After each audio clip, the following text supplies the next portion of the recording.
Chers membres d'Église et chers amis, bonjour. Nous avons abordé 2 fois le verset 19 du chapitre 5 de la lettre de Paul aux Romains dans les émissions 144 et 145, émissions disponibles sur YouTube sur la chaîne Pasteur Pierre Péchou. J'aimerais que nous nous intéressions aujourd'hui au verset suivant de ce même chapitre, mais je vous lirai les versets 19 à 21 de Romains 5.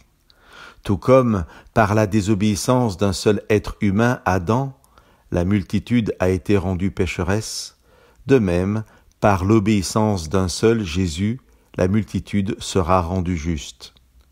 Or la loi est intervenue pour que la faute foisonne, mais là où le péché a foisonné, la grâce a surabondé, afin que, tout comme le péché a régné dans la mort, de même la grâce règne par la justice, pour la vie éternelle, par Jésus-Christ notre Seigneur. La faute foisonne, prolifère, se multiplie, mais la grâce de Dieu abonde plus encore, la grâce de Dieu surabonde. Lorsque Paul dit que la loi est intervenue pour que le péché se multiplie, il ne fait pas bien entendu de la loi la source du péché, mais il fait de la loi le révélateur de ce qu'est le péché. Paul développera cette idée au chapitre 7 de sa lettre. Il dira au verset 7 « Moi, je n'ai connu le péché que par la loi. Ainsi, je n'aurais pas su ce qu'était le désir si la loi n'avait pas dit « Tu ne désireras pas ». La personne qui découvre la Bible et qui accueille sa révélation se trouvera vite confrontée à la réalité de son état et au sentiment de son injustice.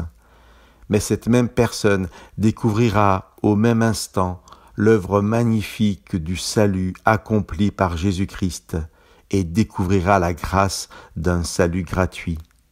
Là où le péché se multiplie, la grâce surabonde. J'ai eu l'occasion de vous dire qu'il n'est pas forcément nécessaire de savoir expliquer une chose pour l'accueillir et y croire. Cette pensée s'applique particulièrement pour ce texte que je trouve magnifique. Là où le péché se multiplie, la grâce surabonde.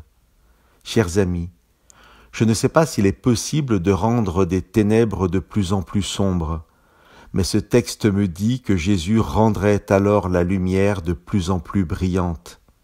Quelle que soit notre nuit, Jésus l'éclairera. Quelle que soit notre lumière, Jésus brillera plus encore s'il doit nous éclairer. Que la grâce de Dieu abonde dans votre vie et déborde de votre cœur.